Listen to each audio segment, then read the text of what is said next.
Technology is ready. I guess our audience is ready and the board is ready. We're here, so we'll ask our clerk to call the roll. Commissioner Jarvis. Present. Commissioner Miller. Here. Commissioner Snyder. Here. Commissioner Warren. Here. Commissioner Zender. Here. Commissioner Henning. Here. Okay, as always, we want to open with our prayer. Ask Commissioner Slater to do that and Commissioner Miller to please do much.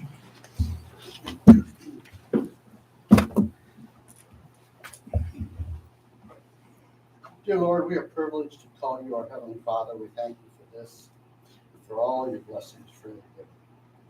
We ask you to remain with us and protect our great nation and all who serve her.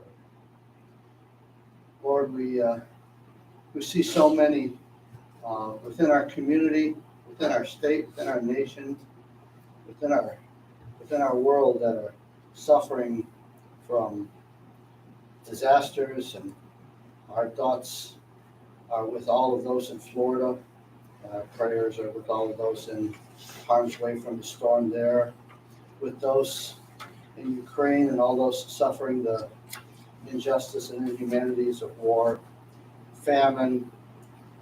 And yet, Lord, despite all of these great needs, we know that you have no limits. So with confidence, we can ask you for all good things that we need this day. And so, Lord, we ask for special blessing upon all of those within our community, all of those within our midst who have needs in their life that are good. And in faith, we ask you, Lord, to assist them. And finally, Lord, we ask you to assist us now as we conduct the business of the county. We humbly ask you to grace us with a portion of your wisdom, sufficient to serve our fellow citizens and you, Lord, in the proper way and in accordance with your holy will. We ask all this in your holy name. Amen.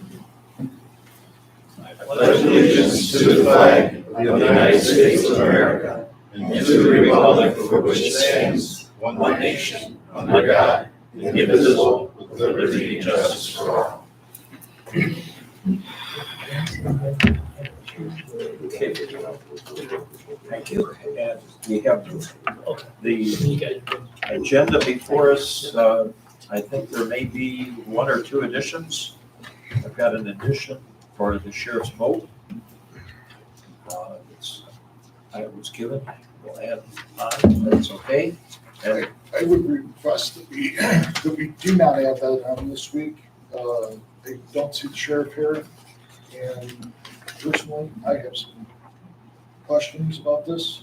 So if we could just move it to next week with authority for that. And I would support that because we need. well, we need that on the agenda to give authority. You don't need authority. No, we don't need It's full authority for board next week. Just need to, yeah. It's full board next week. You don't need authority.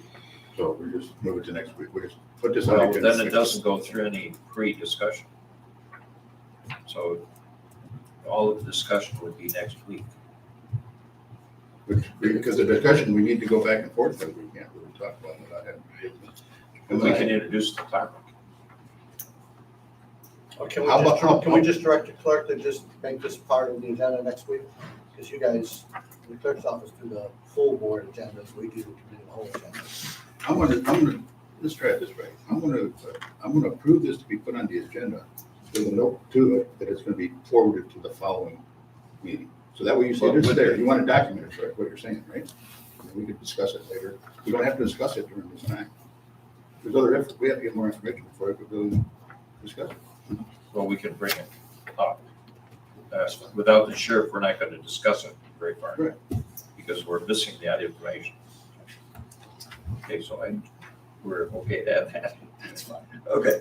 And I think I saw something here about secondary road patrol grant. Is that to be added? Yes, it should have been handed around the dais. Okay, so we've actually got two topics for sure. Again, we'll be on this topic for discussion, final action next meeting. Okay, anything else? Yeah, we're gonna add those to, Under- below 5 or below 6. Let's do that below 5. So that'll be the new 6, and we'll move on to that.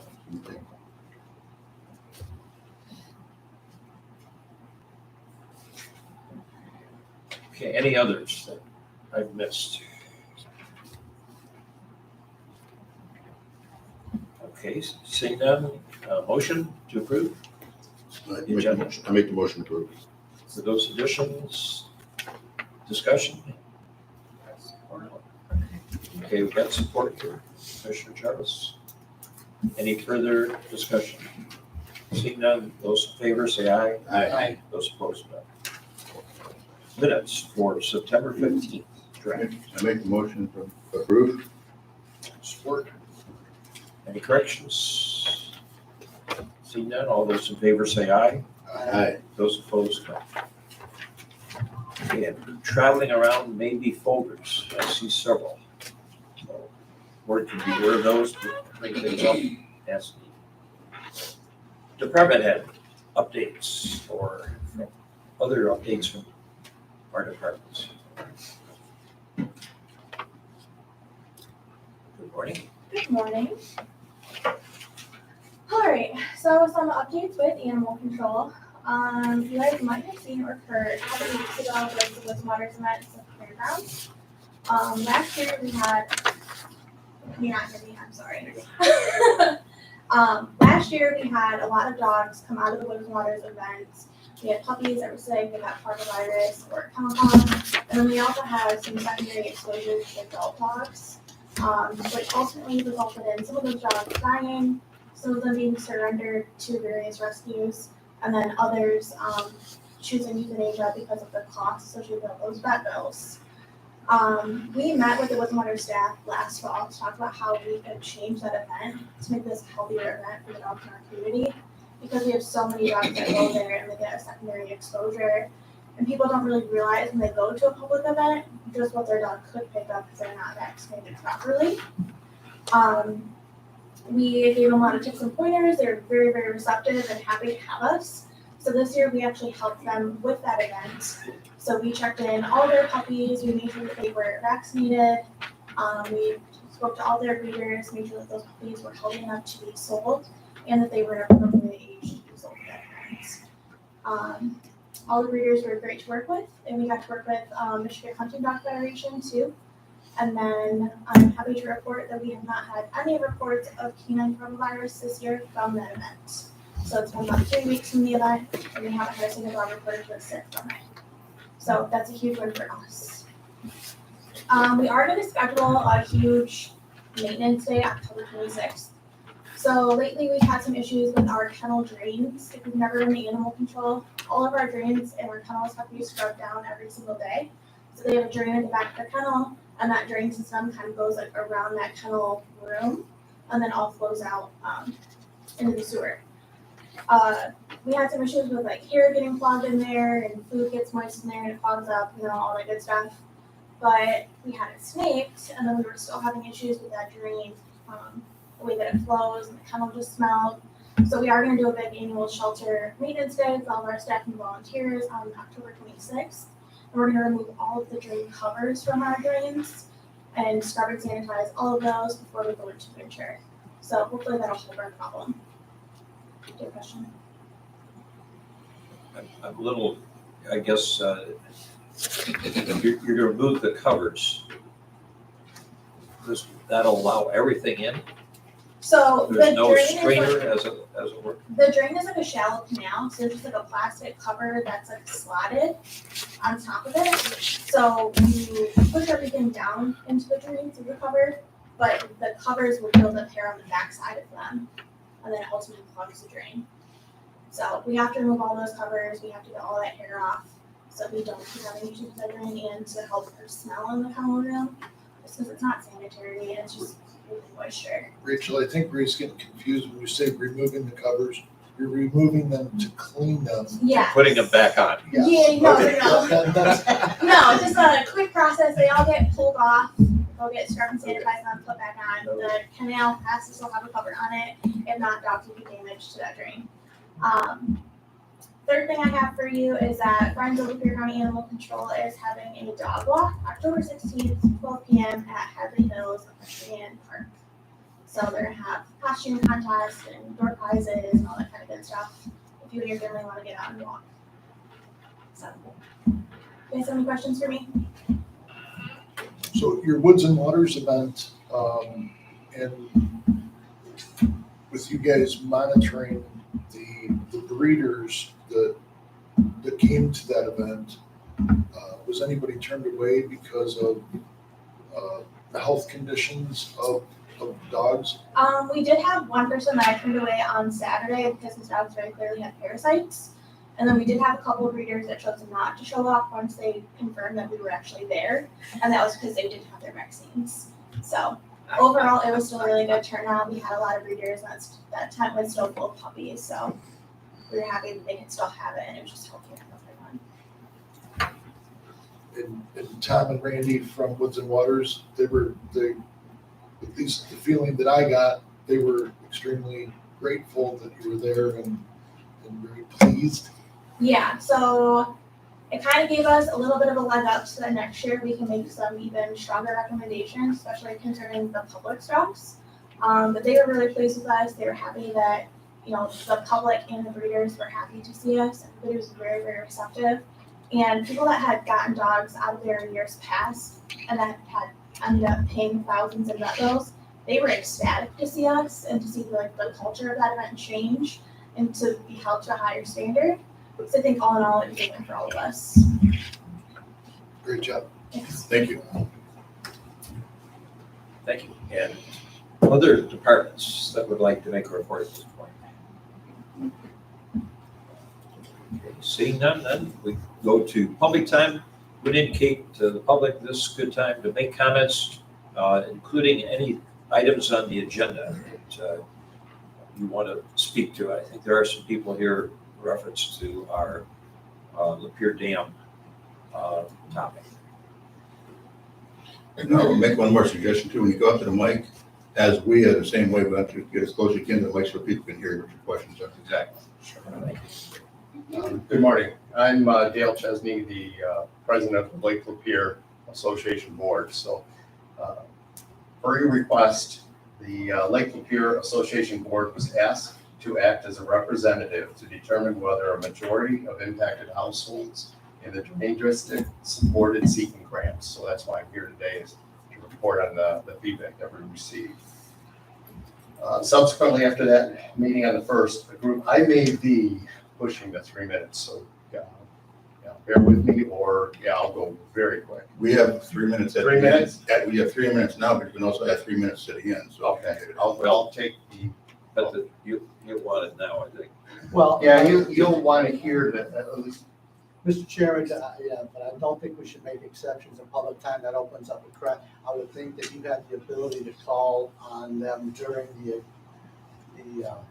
agenda item. If you want it, they can discuss them as much as they want during the agenda item. That would be the appropriate. Public time should really be the 3-minute limit and not be exceptions here and there. I can respect it. But I have a question on the agenda too. Is this a precedence for the future? My understanding is when it gets down to the time, we're listening to public talk, and we make a decision. The agenda is between us talking. You're saying now we can open that up to the public to talk. Oh, no, That's what I heard you say. On an agenda item. So it's a lot of times if someone's gonna come and they ask to be placed on an agenda so that they can not be held to a 3-minute limit. So someone could come and be placed on an agenda. This thing is already on an agenda. So there's absolutely nothing that restricts us to just Commissioner times. Once that agenda topic comes up, it can be very much like a public hearing and we can have additional. I don't think you want to start creating who you're going to allow. That has been your general practice Yes, throughout but all I of think we my should time. start deciding who should speak more than 3 minutes and who should not. Clarifying. Okay. I still invite you to make your comments now, and if we need to call on you for further information, we'll do that. Understand. We'll restart the time. Yeah, please. Okay. A group of the concerned owners invited 345 households within the drain district to an ad hoc meeting that was held on September 21st. The attendees were advised about the possible risks to the total project cost and timing should there be a delay to seek the grants. There was a good turnout. I'd like to point out that there was approximately 100 persons attended that meeting, and that compares to 16 or 17 that I understand attended the original public hearing. Originally, the community was led to believe that the project was essential and quick execution was paramount based on the condition and safety issues of the dam. We were on the doorstep of potential fines and not following regulatory guidelines. A few of the community members investigated and discovered 2 viable sources. We looked at both the federal as well as the state level, and there's 2 sources of grants that are on the table that exist for dam repair. One is administered by DNR, and the other is administered by Eagle. I can share with you the details more if time permits later. But those are a relatively quick turnaround as well. They're not a 2 or 3 year, they're within a 6-month type time frame. Interestingly, in the couple weeks leading up or after the September 1 meeting, we were able to get actual copy or access to the certified inspection report for Lapeer Dam. After reviewing this inspection report, we learned that there is no urgent or critical safety issue with Lapeer Dam. In fact, it received the highest rating possible in an inspection report for the condition of the dam. Quoting, overall, visual inspection of the dam indicates that the dam and its companion structures are in satisfactory condition. And satisfactory condition means no existing or potential dam safety deficiencies are recognized. It did identify a few minor deficiencies that they said should be monitored or looked at, or throw out a couple ideas on how you could address them, but at a scale that was significantly less than what's in the scope of this program. So the community actually knows that.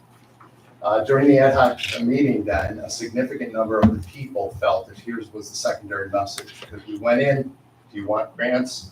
The message came in as very strong, questioning to please eliminate the unnecessary elements and wasteful spending in this current scope when you compare it to what's been specified and asked for in the certified inspection. I'm not sure how familiar you are with the inspection report, but it's a quick read. That's the 3 minutes. I'll give you 1 more minute. 1 more minute. Here, I'll give you an example. The certified inspection referred to that the dam should be inspected every 3 years with maybe one section of the dam looked at on an annual basis. The specs in this scope of work is calling for cameras to be installed for 24/7 monitoring of a dam that the inspection report doesn't call for. So the community was a bit disappointed with the scale of what was being asked for. Not that that we shouldn't take care of the dam, but the scale of it. But despite knowing that the scope was high, and that you have to realize grants are based off of need. Do you need to address the risk of health and human safety? The actual vote, there was asked for a vote of the community with 100 people. Over 75% still voted in favor of seeking grants, which we would consider, or at least that sign should be considered an overwhelming majority. I also have, when time permits, from a position of the Lake Lapeer board, specific steps that we plan to put in place to help in this situation. Okay, thank you. Other comments? Other comment?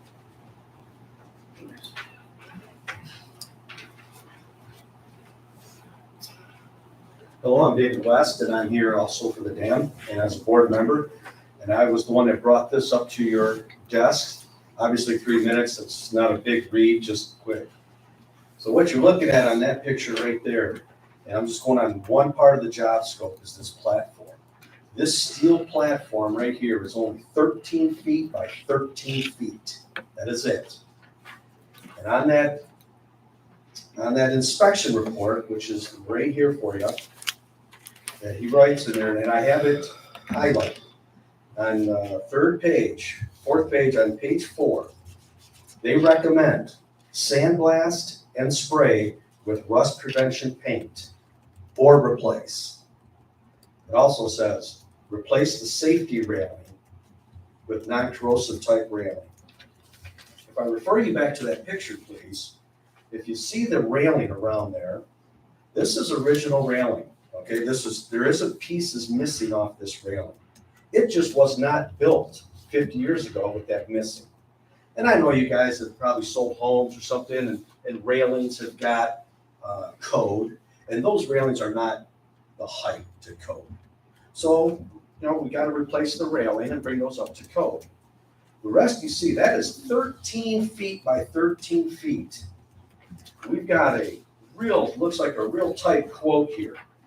And I bring you to this page, please. Just the platform itself is $113,000. Just the platform. That is incredibly crazy. And we're in a time, as you know, right? You know contractors, people that are trying to get work, and people are saying, man, I'm just throwing out 50, 60, 70% extra. I got so much work, I'm just throwing numbers at it. And if I get it right, I'm ringing the bell. And that's what's going on with this quote, is they're ringing the bell. Can you imagine what you could do with $113,000? Of that, right there, 13 feet by 13 feet is it. That's as big as that thing is. And per their spec, it says to repair, sandblast, and paint, or remove. So, again, just like the first gentleman said, the people were just outraged at prices. There were quotes out there, for example, hey, Joe, I'd like to build grading for you. Hey, if I can't build grading, I'd like to push a broom for them, and things like that. So it is the cost of this. And then the last thing I have before my time is up is the very last page of it. And I pulled this out of the DNR. And it just says, right, that you as the commissioners are ultimately the ones that okay the money. And I know that there probably hasn't been pushback on the money to this and things like that. So that's all I ask. And again, that's the last page I gave you. And that's all I have highlighted right there. And this comes right from the DNR. It says the county board shall approve the cost and the special assessment role by resolution. So thank you for your time. And we look forward to it. Thank you. Other comments? All right, I think I'm the last thing. My name is Art Ostentoski. I also live on the lake. I've been on the lake for 32 years. I've been a tool and die maker for over 20 years and actually building all the stuff, doing all the floating. And then I kind of got out of that and I opened up my own little contracting company. And I built some small bridges and, floating helicopter pads for people. I mean, really unique things that most people don't do. I like doing that, being a tool and die maker and that, like I said, so we get into everything. I seen this quote and I got a little upset along with all the other people. So as Lake Lapeer, we're kind of looking at two things. One thing is step A, looking at grants and see if we got any chance of getting some money for what we got here to help this program out. And if we don't, step B, we would like to requote this thing, go into see what we need. I mean, I've been up the dam, I looked at it, okay. There's fencing they want to put up, which we want to improve. I mean, we're already at the top standards, but we want to, any problems, we want to address them and we want to improve it. But we don't want to go beyond what we need, okay? We got 160 feet of fencing that's down that needs replacing, okay? And that we see. On this quote, there's 560 feet they want to replace. Fence that's still up, they want to take down and put new fence up. That's in good shape, and might be a little repair here and there. But the grates, the grates on top, like I said, they said to sandblast them and paint them or whatever, they're corroded and that. And even if we did have to replace all the grates on that, just take the grates off. Don't get into the main structure underneath. All the seat channel and that, it's all good. There's no problem. There's no rust on it. It's strong. It's not corroded, there's no holes in it. Why are we replacing it, okay? If we want to, let's just replace the top grate, replace the railing. We're probably looking at like a $20,000 fix, okay? Not a $113,000 fix, you know, if we want to go that route. But I'd like the opportunity to work with Joe Suma and go through this quote, and I've got contractors too that can help out and to try to get some better pricing here. And, you know, if we have to get certain things up to code and that, we'll do that. So I'd like to have the opportunity to go with him and go over everything and get people together to present to see where we can cut corners. I mean, because I mean, even in this quote, they got $25,767 in case they come up with something that they didn't see. Extra slush money. Who does a quote and puts in $25,000 for extra money? I've never done a quote like that. I've done millions of dollars of quotes, and you eat it if you don't quote right. Hey, you guys got any questions? This is public time, so we don't respond, but at the end, we may respond. Thank you, guys.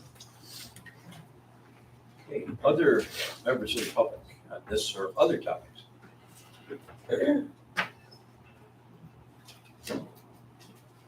morning, Commissioners. Thank you. I'm also a resident of Lake Lapeer. I feel as though I'm a reformed resident. I am kind of the dissenting voice to what they have, but I'm specifically pointing out the grant portions of it.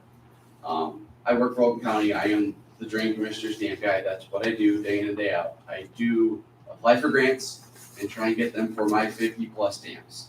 I have received $0 in my 4 years doing it. The people before me have received the same. With that, the grants they're looking at, the two different types, only apply to high hazard, poor condition dams. So the grant portion of what they're going for is highly, highly unfeasible. It's not going to be happening for them. The rest of what they're talking about, I'm not going to quote on that. I just want to let you know the grant portion, which what you should be voting on, isn't something that's going to be happening for these folks in any way, shape, or form. The other grant, the DNR grant, requires probably another $100,000 plus expenditure to meet whatever requirements would be in that grant. So we've never applied for those on our end to try and repair it. And with that, I'll keep my time short. Just clarify, your name is? Ryan Washer, and I'm a Lake resident. I'm on Lake here. So I live on Lake. I also happen to work for Opengov County as the dam commissioner. So I'm just an informed citizen of the lake. That's all. I'd like to point out, because there's some green slips up there. You need to fill out your name when you're going to speak and hand it up to the front desk here so we know who you are and what you're speaking about. Like that helps our clerk. Thank you, commissioners. Thank you.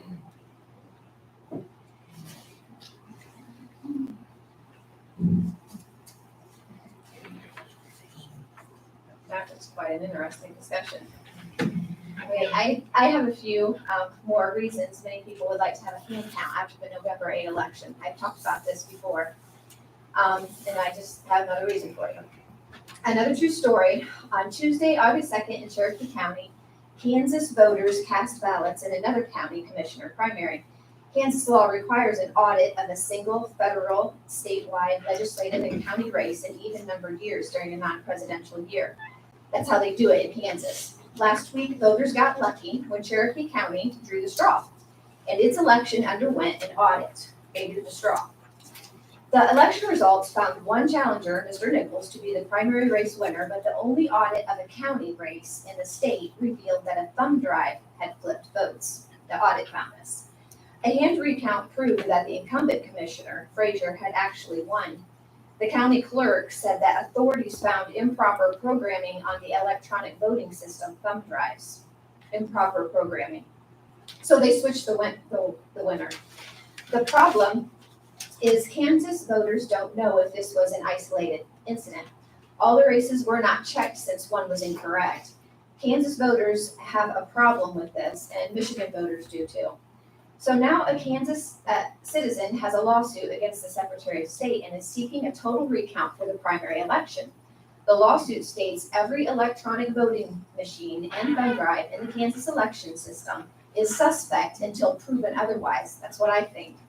I can imagine that someday there will be a law that there will be no audits, because, they're very troublesome.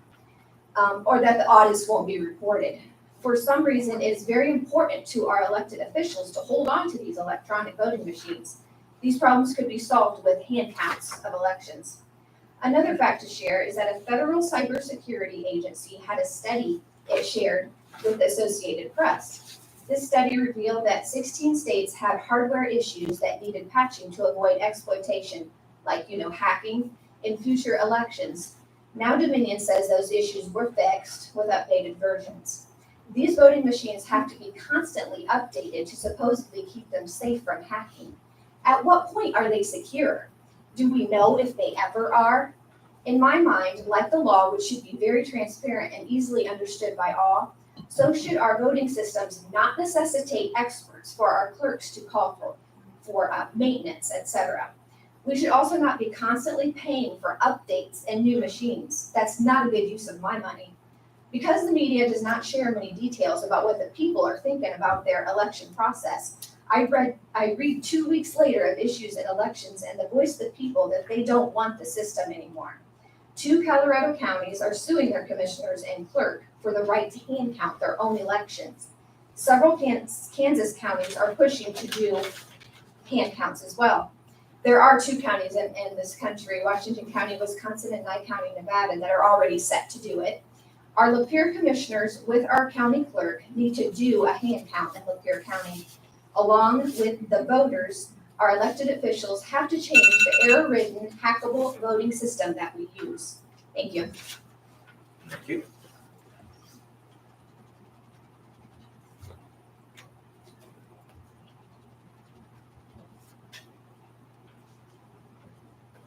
Good morning, Carol Wynn, Marathon Township. I just had a couple of things. I agree with everything Anna said. I'm so proud of her.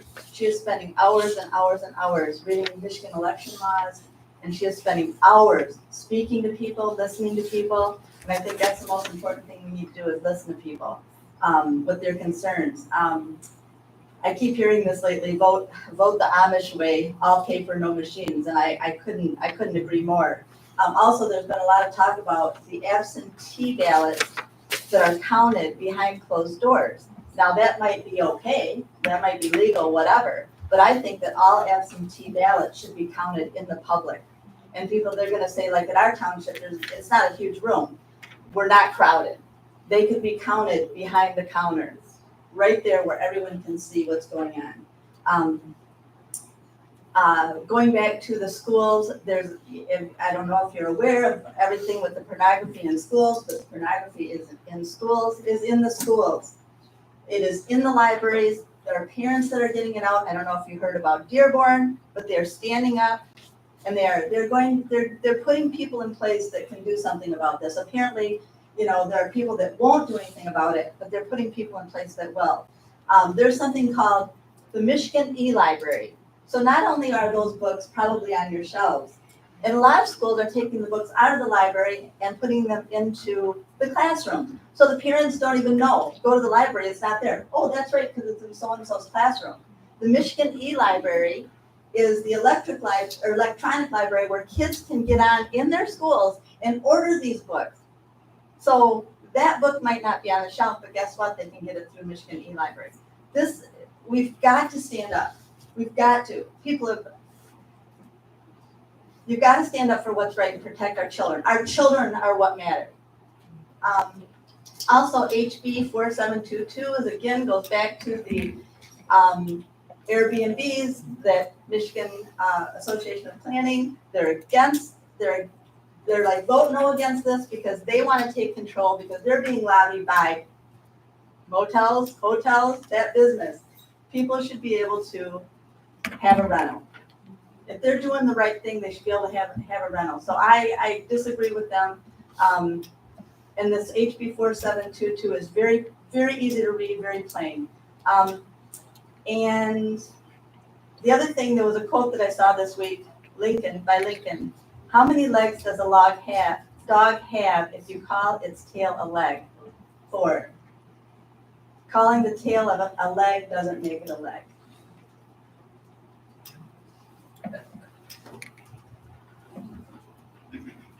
Other public? My name is Dennis Pluffa, and I'm a resident of Lake Lapeer, and this is about the dam issue. We're not opposed to the work, just the prices. We know the dam's inspected every year, and it's in the best condition. This job scope is maintenance only, and the costs are very high. We just absorbed a $400 assessment for dredging. And 1 month later, there's another $290,000 of assessment. That's $696,000 total new assessment in just the past 2 months. Please revisit this quotes. Thank you. Other members of the public? Okay, seeing none, let's move on to our agenda. Mr. Chairman, if I can, just point of order, quick. It's one of the reasons why, just to be efficient with staff time, I would love to see that we make sure that public time is for anything that's not on the agenda, because then they can speak, A, longer. I don't like cutting people's time short on important agenda items. And B, we can move that particular topic later on down the agenda, so we can get the quick no-brainers out of the way and get the paid staffers back into doing the job that they're hired to do. With that in mind, I would respectfully ask that we move this next topic, the drain issue, down just a little, that we hear 4 and 5 first, because those should get done in a matter of minutes, rather than have our staff people have to continue to just sit here and listen to the long topic. So if it's okay with the chairman, if it's okay with the board, I would just ask that we hear 4 and 5 first, and then we revisit the A, Drain Commission topic, and B, that we make sure that the people that were cut short during public time, that's why I'm trying to continue there. And I support that. I mean, because it's gonna be a long discussion, so I think we should move the other staff forward so we can get to that. Is there any concern in doing that? No, just looking Especially for, since we were. just looking for consensus agenda. and approval from the vice chairman. Okay. If it's okay with the other members, could we quickly do that then? Move on to topic 4, the Health Department, request to approve the AICC Policy and Procedures Manual. I'll move that. That's very much consistent with what it's been. We've already gone through the very detailed review process. We all had a chance to review the very detailed document. Todd is here to answer any specific questions if anybody has, but I would move it. Okay, I have a motion and support. I think I read that there are no changes from the previous year, procedures. Any further discussion? Seeing none, all those in favor say aye. Aye. Those opposed, no. Thank you, sir. Number 5, prosecutor is here to accept the 2023 Crime Victim Rights Grant Award. And I would move that, and then you can bring that to our question. Support. The amount has increased. Yes. I apologize for that not being attached to the request for action. I realized that this morning, brought copies down. So it's better to have the details in front of you of what you propose to approve or not approve. Now, it's a lengthy packet because it's from the state of Michigan, so I'll direct your attention to the pertinent pages. So if you turn to the last 5th page from the end, you'll see the detail and the financials. Now, just for clarification, this Crime Victim Services grant funds the 2 positions for the Crime Victim Services staff in my office. It's pass-through money from the Department of Health and Human Services. This renewal of this contract represents a slight increase this year. It will start October 1st and go to the end of September 2023. The slight increase covers the cost of living adjustments for staff, so the state is just helping us absorb some of those costs. That's the pertinent part. How we apply that money going forward would be, right now, it's budgeted to go into like supplies and kind of ancillary costs that we use for victim services. If somebody doesn't have enough gas money to come to court to testify, we have money that we can provide to help them with those expenses to come into court. It's going to get parked in that fund for the time being, at least on a line item basis in our office. And as we need it and deplete it, going forward, years to come, the state has said that they will increase that number as we go. So that's like good news for us, at least. It's good news for victims in Lapeer County. Any concern with the current funding? Are you guys doing what you need to do with the funding? Well, on a local basis, no. On a state basis, there's some appalling legislation that's being contemplated that considers eliminating crime victim services funding, which is just, it's unimaginable to me, because a lot of times, there are victims of crimes that have enough resources to get to court and do things, but there's a lot of people that don't have that money, and this is important for us to be able to help them and get them into court to testify, to hold the people that committed a crime against them accountable. The legislation that's been talked about in Lansing purports to eliminate crime victim services costs that are assessed on criminals. These are criminals that pay these costs. So just so taxpayers are aware, someone comes in for a conviction, and when they get sentenced in front of a judge, if that crime is eligible for crime victim services costs to be imposed on the defendant, that's where this money comes from. It's actually defendants that fund this for the state of Michigan. But there's some crazy legislation that's saying that, hey, we shouldn't have criminals pay for help bear the cost of the crimes that they commit in society. So that legislation, I'm hoping is coming from the non-governing side of the aisle in the House. It's coming from the left side. Okay, all right. So I just want to make sure, because I'm just curious to make sure if this thing actually has a chance of passing this year. It doesn't sound like I hope not. that's important to know. I The don't election know. coming up. It's a big deal in the prosecutor's world. We're watching it. Our organization advocates all the time for victims. We are always advocating to keep the crime victim rights bill that we have in place intact. It works just fine. There's really no need to distort this, other than to take on some agenda that we're not going to hold criminals accountable, which just doesn't. I don't comprehend. And back to Brendan's statement, it says sometimes some things get put underneath the wire and get approved because something else is connected to it. So we don't want to see that either.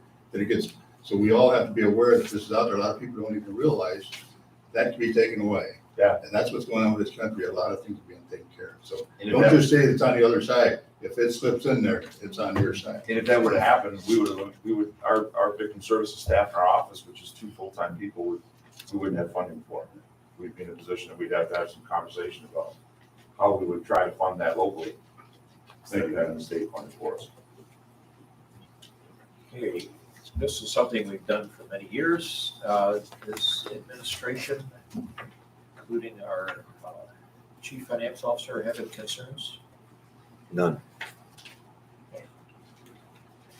Any further discussion? Seeing none, all those in favor say aye. Aye. Those opposed, no. Thank you, Jen. Thank you. Have a good day. Thank you, Mr. Chairman. Okay, we're back then to topic for the Drain Commission. And I see the Drain Commissioner, Mr. Suba.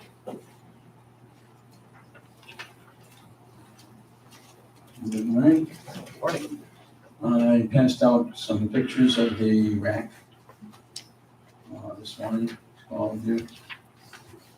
If you take the first picture up on the top base. you can see right here. We have 2 sets, so to make sure everybody's looking at the same set. Up on the top base, you can see rust and paint debris laying on top of the main structure. You can see on the left-hand side here, the safety rail for collecting debris from going down the spillway is rotted away and rotting up the pipe, a piece of steel.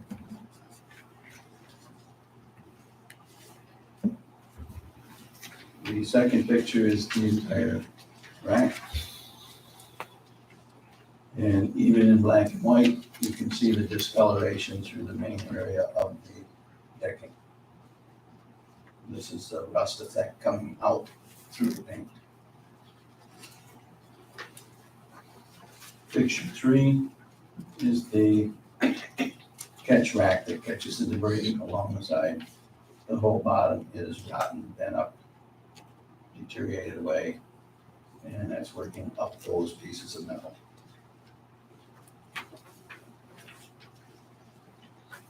Third picture's the same way. Showing what the condition of all that is, which all have to be cut off and repaired. Once you start working, repairing on it, in today's standard, you have to bring it back up to specs of today for safety. The one with the floor, if you look closely enough, you can see all the different brown swelling pieces inside the rack lines.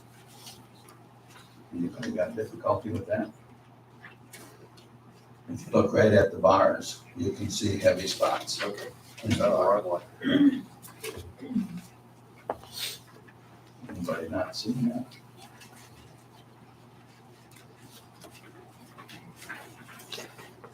The next picture is a picture of the board area and where the people need to stand in order to pull them boards up. Right on top of the wire. And that was noted as a safety concern on one of your reports, correct? Yeah, part of the whole package. Yep. The rack that we plan is filling it outside of that, so you're on the rack completely to do the boards. Not hanging on the side. And then the last picture was the issue of the fence and the berm and the tree issue and the dirt.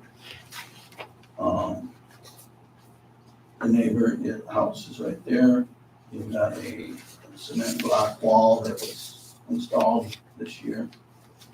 And you've got trees in this berm that need to come out and more berm line put in order to put a fence up through that area.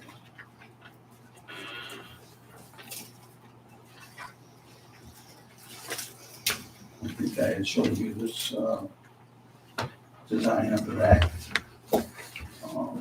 at our last meeting, which goes outside where you replace your boards. Replace your boards inside this back. The issue that was delayed was whether you go for grants or not. And I do not have anyone coming up with anywhere where you have a decent chance at getting a grant for this type of work.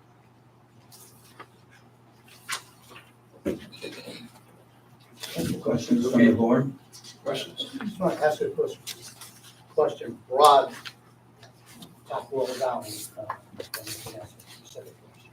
So if we pretty much understand that there are two reasons to delay what was originally proposed, one being funding through grants, and another being necessity as far as the scale of this project versus a lesser maintenance work type of routine. That's the two themes that I keep hearing.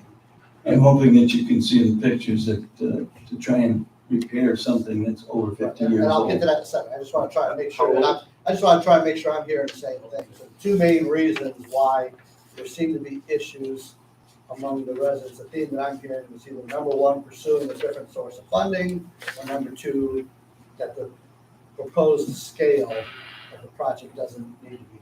And I think we know that the grant pursuit, although the intent is clearly logical, we know that the actual basis of it and success really is not going to be there. So if we focused more on some of the comments that I heard, do we need to do this scale that's originally proposed? Or is there a lesser scale to make it safe? Because again, we have to worry about liability, just like you have to worry about liability. Clearly don't want to have problems. But is there a lesser scale, is what I'm hearing some of the residents ask. The only way to have That's what I'd like to. the only way to have a lesser scale, if possible, is to spend thousands of dollars to evaluate the rack on the pieces of metal that are there. One comment was that, maybe take the deck off and redo the deck. Well, my engineering firm is saying that the legs are inadequate to leave there to put a new rack on. That the whole package needs to be replaced. One picture here. The first picture is claiming there's no rust. You can see rust debris effect at the bottom of the main pillar in this first picture. And that's basically, this whole structure's been there for over 50 years. And just from seeing the other pieces of the metal, you have to study that to say that that piece is going to be adequate for what you're packaging. So there's thousands of dollars to go. In fact, my engineering firm estimated at $8,000 to evaluate the metal structure that's there to figure out what you need. And then if you're doing it there on site, you're going to be over the water, over the 22-foot pit, working on this thing, trying to repair. This package that I've got was bid before everything kept skyrocketing. It's tied in at, I believe, a reasonable price. The contract is wrote. I have steel bought. If you're stopping this and putting it in mothballs to try and see whether we can maybe save money and start spending more money, I don't believe that's the pattern that should be done. Other questions? Joe, I got a question for you. When you bid these out, what is your process as far as, when we go out for bids on things that we're going to purchase for the county, we typically get 3 bids. Do you have a similar scenario, or how does this work? Under the drains, we can have preferred contractors. From the preferred contractors, we can pick a contractor and work with them. This contractor has worked with me throughout the 10 years I've been here and before I was here. I picked him and he worked at getting the other bids of the work necessary, the fencing and the steel structure, and worked them with his. There was 5 people requested for bidding on the fence. 2 people bid. The other 3 didn't bother. In fact, 2 of them didn't show up for looking what we were going to need. One decided not to bid. On the steel structure, there was 3 entities that requested for bidding. 2 of them bid and worked with the contractor for what was going to be needed with the design the engineer had. The 3rd one refused to bother bidding because they didn't want to get into the headache. So the engineer is the one who kind of comes up with A package of what to do. Yeah, well, how this is gonna, I mean, if the engineer said, okay, we can just sandblast this and paint it or whatever, I mean, that's kind of what makes that decision, correct? If you're going to make that type of a decision, you're gonna need to study what the metal is. And there's ways of studying the metal for what it is, how it's rusting away. If you sandblast it off, what's left of the strength. That package would be in that $8,000 range to inspect it. So then if you go that way and you start working, we're gonna have to bring it back to safety specs of today. I had given you a letter from the engineer. He quoted several different entities of law that have to be abided by for this structure to sit there, which is basically open to whoever because of the safety of getting there is pretty wide. You come in from the lake, people climb over the fence, they climb around the fence. There hasn't been a fence on a piece of it. So in their design package, they have to design it so it could hold up or be safe for somebody being there that doesn't have a specific be careful. How old is this structure that's currently there? Over 50 years. Thank you. It's the original from I think it's 1970. 57. It's original from 1970, I think it was 69. 69.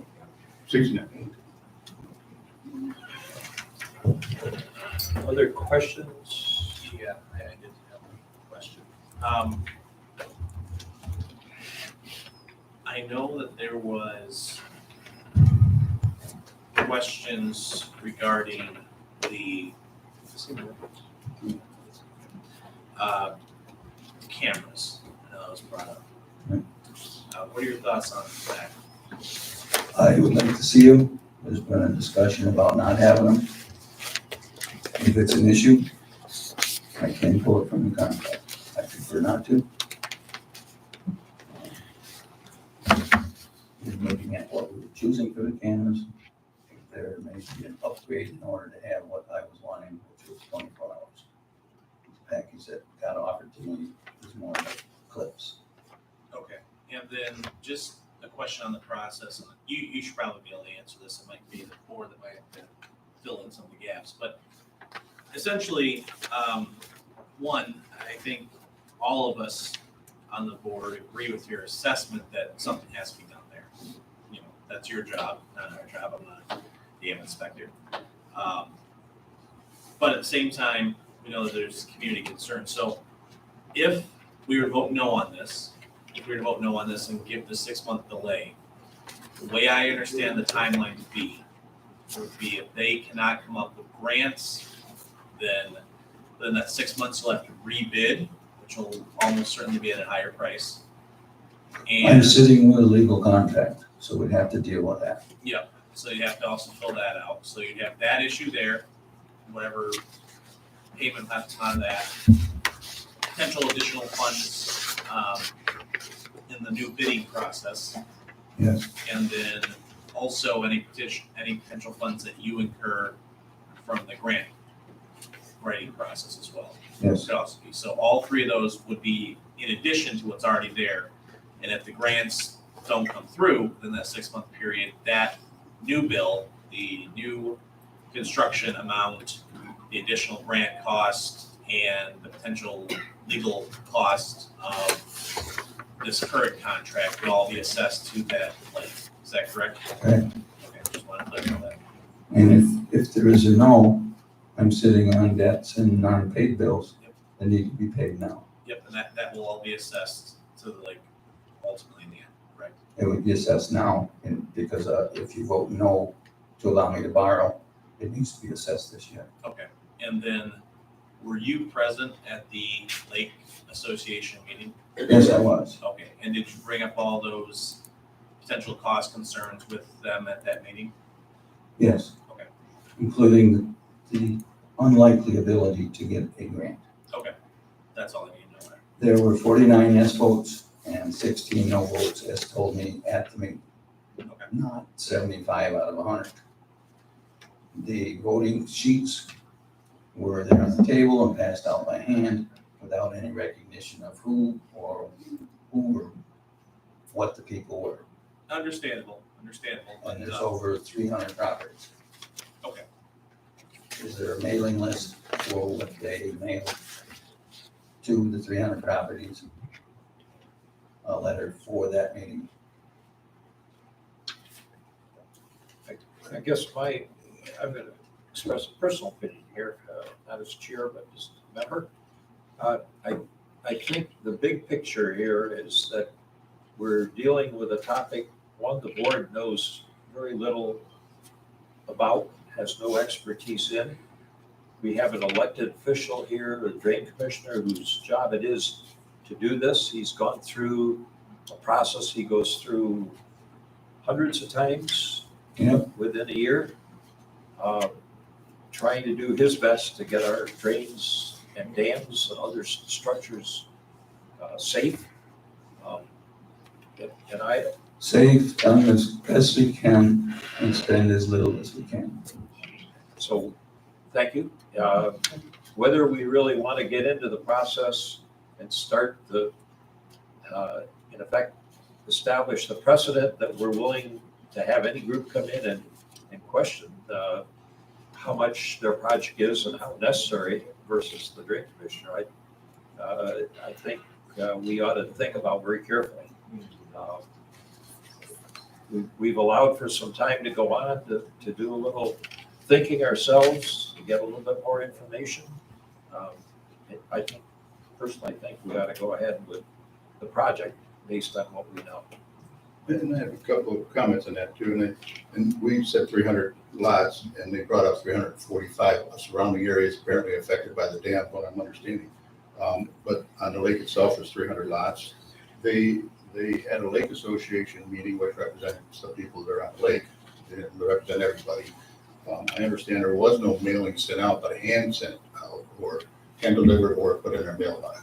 There are people that don't live in those homes that may not have mail forward or may not even know that that letter was there. I want to point out the fact that Joe, this has been going on for a long time because I lived on the lake, so I want to disclose that. I do not live there anymore, but there's a lot of people that are affected by what I do today. This was the topic of discussion was to get this stuff taken care of a long time ago on the association with the Joe and the Drain Commissioner. And he has some legal rights to bring it up to code when he starts touching things. That's his obligation. We do have in that report, that engineering report you handed to us, if you go to item number 7, B, and you go to the bottom of that, he talked about the railing as far as the safety. And though we talk about it's not important, and it's not important, but we're bringing it to the county now saying that there's a liability if somebody were to fall in or fall off from that due to that railing, then it is a liability that we're neglecting on ourselves. And that bottom line there talks about the railing, and that even though you said as far as fixing things up, nothing was serious, but till you get that on the bottom there, and then it says the safety railings need to be replaced immediately. So we're already in a situation where some things do need to be done. The problem that I'm coming across here is that the people didn't get the mailing. Everybody didn't get the proper mailings. When Joe Suma brought this, and he did publicly do a public notice of what you're supposed to do, he did send out a letter to every homeowner so they could respond, and they didn't all show up. Then later on, and I understand the confusion, and later on they started coming and talking about all these different things that need to be done. They agree that there should be some maintenance on it. This says right here for the railing for our liability, that should be done immediately. So there are some things that need to be paid attention to.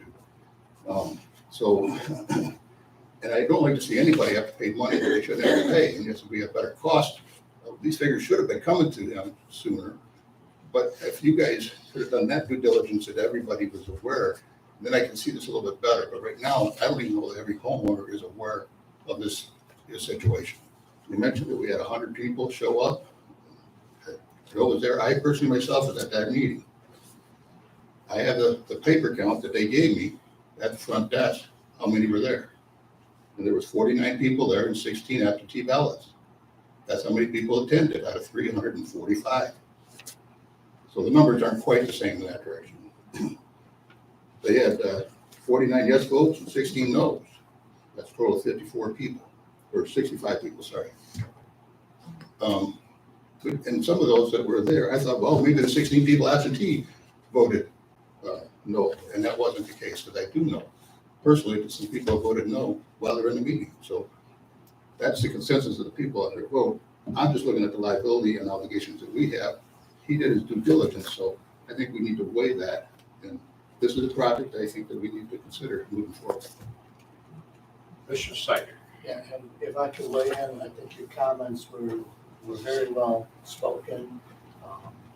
The only caveat I would make is I think what the board has done up till now, this board, was respectful of the people's concerns, and that they came to us, and at this stage, and to this stage of the game, I don't think that that's any micromanaging or disregarding or disrespecting an elected official, because at the end of the day, we are fiduciary.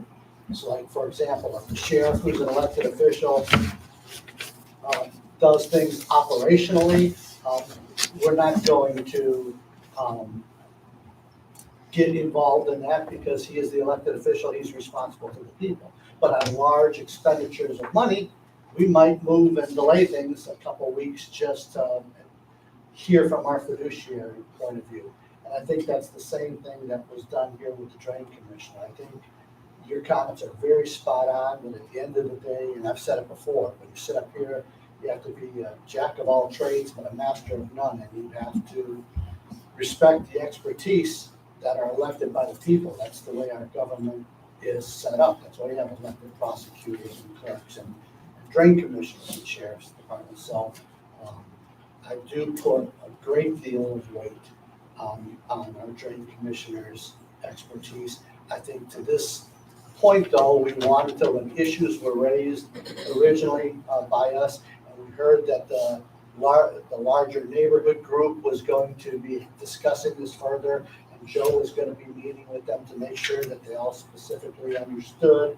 So I think that was wise on our part to allow that process to take place.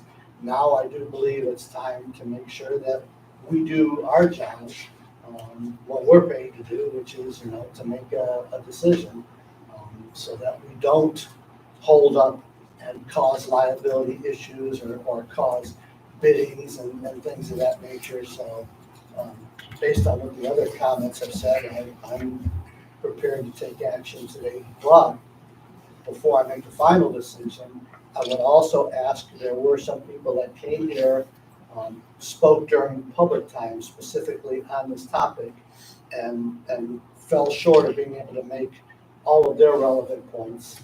And so now I would ask that after our discussion here, that the vice chair at least call on them and invite them to come up and enlighten us on any other topics before we finally make a decision if that's. We should be calling up Dale because I called him out on his questions on his numbers. So I think we should at least be talking to Dale today, who spoke earlier. So I think we should open up for a little bit of that comment. Can I give one more comment about, I started it, I believe late winter, early spring, at an association meeting with a $220,000 range of the project.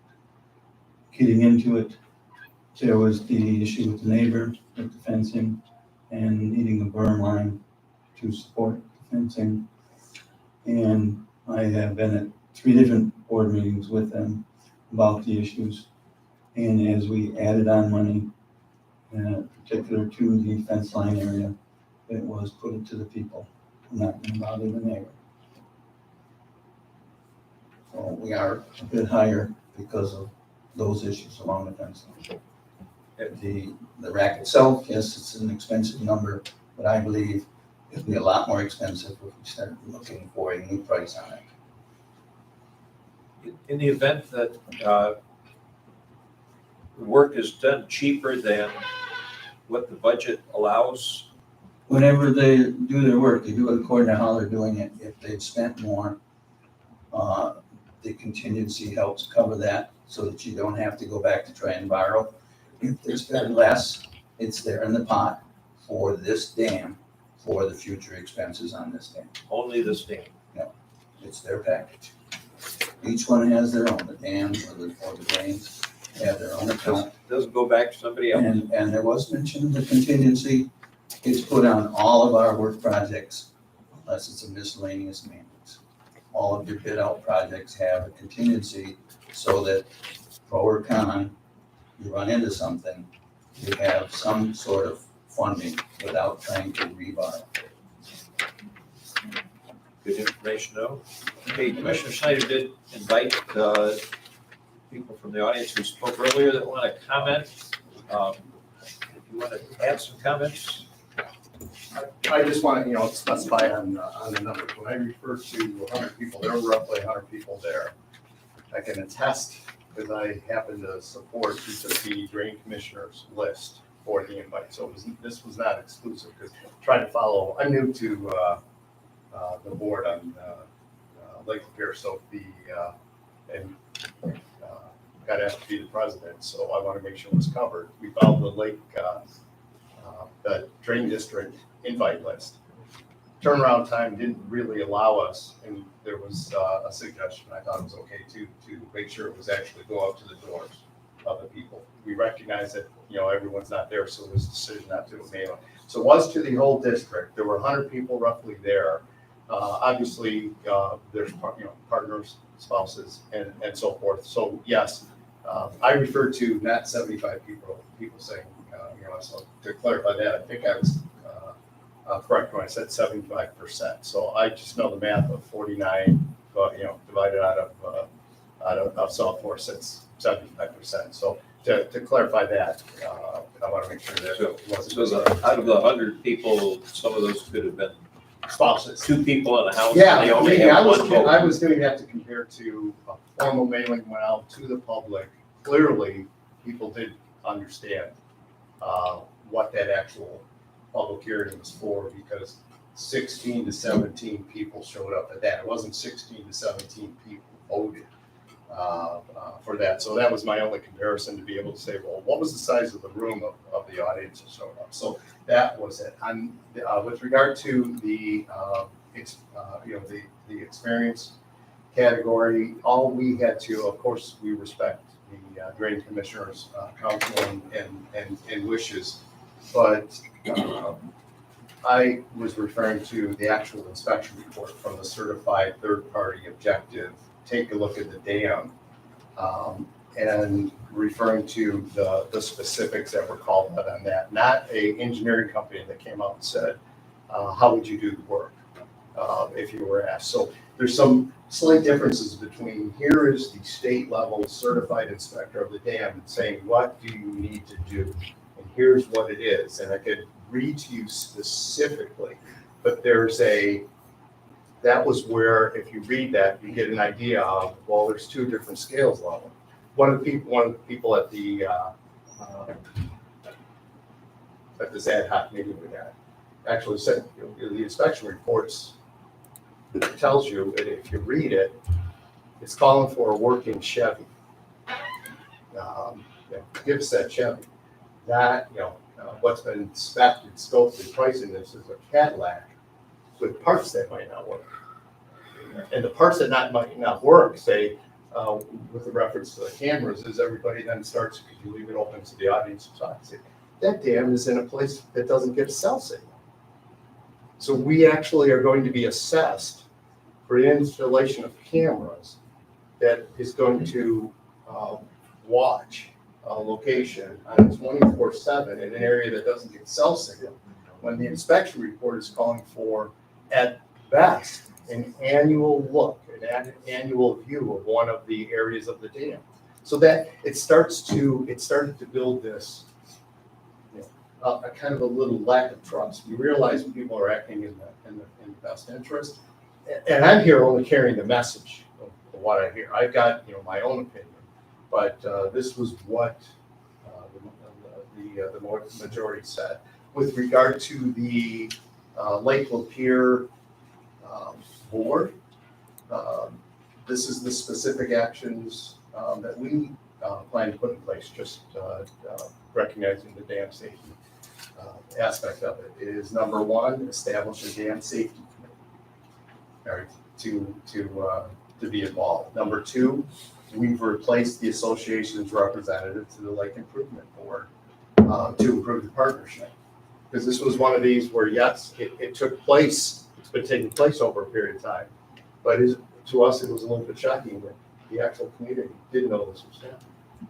If we'd like to solve, how would you not know this is happening, so that when it's as obvious, when it finally hits your pocketbook, you speak up? Well, no one knew it hit the pocket, it was going to hit the pocketbook until this actually, I think it was September 1st, when people found out, and a couple people made it a little bit louder of a message, where then your eyes pop up and say, well, man, what is that? How could this have happened? How could we have not known? It shouldn't have been a surprise. So that was number 2. The third was to take advantage of available resources that the state of Michigan. So you realize there's just Eatonville and all this with the dam, situation, that the resources at the state level to take advantage is incredible. They actually offer training for the owners of the dam to be able to do your inspections and keep it up. So we want to take advantage of it, but it also led to, there's a whole series of resources. Because number 4, we'd encourage the Lake Improvement Board, be a voice there, as well as the Drain Commissioner, to leverage the state of Michigan organization of dam safety that actually has groups that help you, that can actually translate the inspection report. Right? They have a QBS system that's a free, I'll highlight, free and objective-based process where a facilitator comes in and says, we can help convert what you say you need into an actual specifications program that would withstand an audit that then gives you the best bang for your buck on what's actually needed. So it becomes this, there's always the kind of the pendulum swing that goes back and forth in terms of, well, how far do you really need to go with it when you actually do it? I was in car sales. This guy walks in and he needs an oil change on his car. Because the car's, I got a 2008 Malibu driving this Chevy dealership. I'm in sales. I'm in charge of sales and marketing. I can change the oil in the car, replace the windshield wipers, or I could walk you over because, what would be better is replacing that car. I got a brand new 2022 Corvette C06 mid-engine vehicle with a lot of stuff. I'm painting a bigger picture here. Did you know that if you don't do it now, that Z06 is going to cost more later? So you got a lot of that out. So that was the that is the message that I just asked you to, that I want to make sure it comes clear, because I want to, in good conscience, go back to the community and say, hey, we carried your message forward for you. So, I appreciate your time. Appreciate that.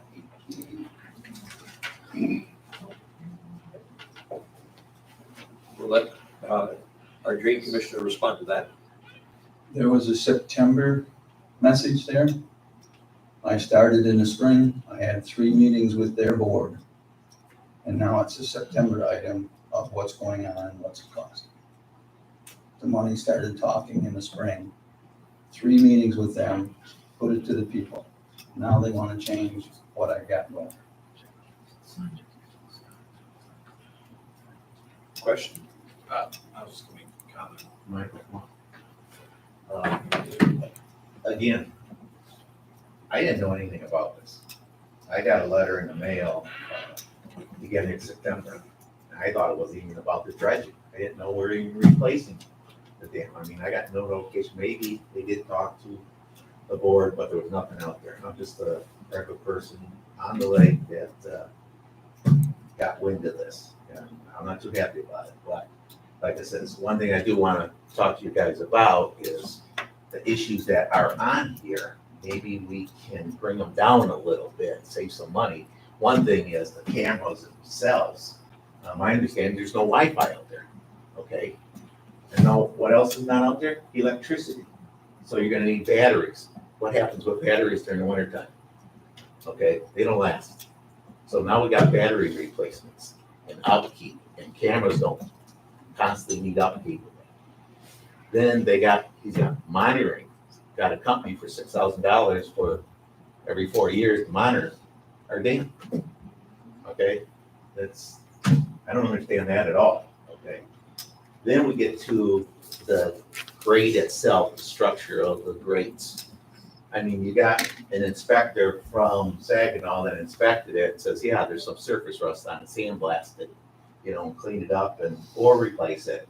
And then you get another company coming in and they say, oh, you gotta replace the whole thing, So there's different opinions about engineers, One wants to go one way, one wants to go another way, okay? And again, I would like to, not sandblast it, it is getting corroded, so the top surface needs replacing. But see, you don't need nets underneath there. If you take one section off at the top, on top, you just replace the grates. You take, a 4-foot section off, you still got the rest of the grates. You weld a new 4-foot section on. You take another 4-foot section off. You weld another 4-foot. You don't need nets then underneath there if you're doing it a little bit at a time, you know, and the structure underneath, like I said, unless you got some analysis guy to go ahead and the very edges of the I-beams that are in the cement, have them inspected, how strong they are. That's the only issue you got here. And the people that are on this dam, you're only talking a couple people that go in. This dam's not open to the public. There's signs out there. Private property, not supposed to go on there, okay? And we got fencing. One spot we got fence that's missing, yes, we need to address that. Okay, so it's completely fenced off. That, you know, we actually, in law, that we did try to keep everybody out. The signs were out there, they broke that, so if something did happen, we got some liability there of way of protecting ourselves, you know, but it's opinion of everybody, you know, but like I said, there's a lot of things in here that maybe could be reworked and saving money, and just leave it at that. But any questions? Any questions, Rick? Thank you. Commissioner Miller? And then I'll comment too on the cameras. The cameras, when I went to the meeting that they had at the association, that was the biggest issue. So one of the concerns, and I thought if this is going to go forward, then maybe we remove the cameras. That was the biggest question, other than stuff you're bringing today. But overall, that's what I took from that meeting. Everybody was complaining about the cameras. Yeah, but like I said, the structure itself of it, the grading could be replaced and the railing can be replaced, okay? The main structure underneath the C beams and the I beams underneath there, except for a little surface rust where it goes into the cement itself, is there, and otherwise there's no surface rust anywhere else on the I beams, the main structure. Mr. Suma? And there's, like I said, I'm sorry. I called on Mr. Suma to comment. This site, even with a fence, is open to the public. They can come in right off the lake, pull up on the spillway, step off and be there.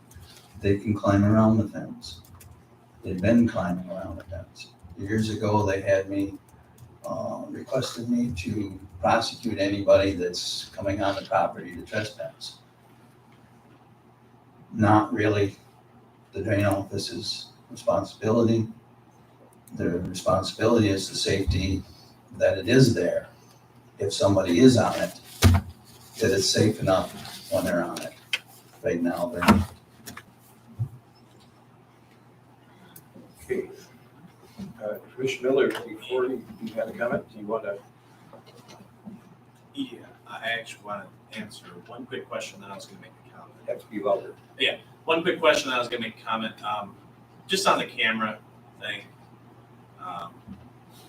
is it true that there's no internet? Right now, it's looking like that and another dam is not gonna be able to possibly use the cameras we were looking at. Is there another camera?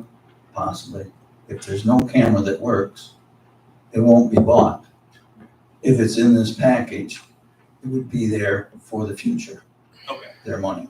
Okay. For something else, mowing the lawn or taking out another tree or repairing a fence. I just wanted to confirm that basically you're not going to put a non-working camera in there. Nope. Which I figured, but okay. So that's it. That's all the questions I had. Am I okay to make a comment now? If you wanted to take that package out, I could look Honestly, at it in 4 years. so here's my thoughts on the way this is set up. There's two questions, I think. There's two questions here. There's question one, should we do these projects at this size and scope? I think that the board has no jurisdiction over that. I think that jurisdiction 100% is with Joe Suma and the Drain Commission. So size of it, price, all that stuff, that's completely out of our purview. Cameras even, is pretty much out of our purview. Our purview is on paying for it. I do think we do have purview over that. I do think that we can make decisions over that. Now, the way I picture it, so the first question's off, that's gone. The second question is, should we allow 6 months for a grant writing process? That's really the question that we have to ask. With the point being, if we allow this 6 month take place, at the end of the 6 months, we have to rely on the elected expertise of Mr. Suma to come up with what needs to be done. So the question of does it need to be done, that's completely out of the water. But paying for it? Do we want to allow them to look for grants or not? That is the question before us. With that said, when the lake board or whomever was there, the association, thank you, came to us a couple of weeks ago, I asked for a resolution. They got me the resolution. Personally, do I think this is a terrible, terrible bet? I do. I think you are probably risking a mass increase in cost that will be assessed to the members of the Lake Association. I believe that's going to happen. I don't think you're going to be successful with the grants. I looked at the grants. I don't think there's a chance for it. But with that being said, the Lake Association asked its members said we wanted 6 months. That's what the resolution says. So if that's what they want, if they want to take that incredibly risky, in my opinion, futile bet, that's their bet to take, with the understanding that in 6 months, if grants do not come through, they're probably looking at a bigger bill. And in all honesty, the leadership of that lake board could very well be challenged. I think they know that too. If this doesn't pan out, they have to pay more, and people who didn't know about the meeting, as Rick says, end up finding out, hey, we got this extra cost because our lake association decided to go rogue on us. I can guarantee that lake association board members, board presidents will not be board presidents for much longer, right? That's how that stuff works. I know how HOAs work. I've unfortunately had to see how that stuff works. So as long as they're willing to take that bet, honestly, in my opinion, I'm okay giving them 6 months with the understanding. If there's 6 months, it's gonna be a year. I'm just saying, with the 6 months, they have 6 months. In my opinion, my motion would be they have 6 months to come for the grant. If they don't have it, But it'll be a year Go before I for it. can do anything. And the reason for that, just to understand, what Joe's talking about, he says it's a year, it's a year because they lower and raise the dam, and those are the issues that we're. no, I understand Just so that. everybody knows. Yep, I understand that. So that's just my position. I said, I think it's a terrible bet to take. But if that's what they want to put themselves in front of that potential train, in my opinion, democracy isn't always smart, but democracy is always right. So The only comment that I would make in regard to that democracy is it could be read both ways. You had way less than a majority. You still had a small group of people that even though they knew the scope of what this meeting was going to be about, and there's been prior public notices and stuff like that. So you're basing your decision based on a formal vote of a minority group of people.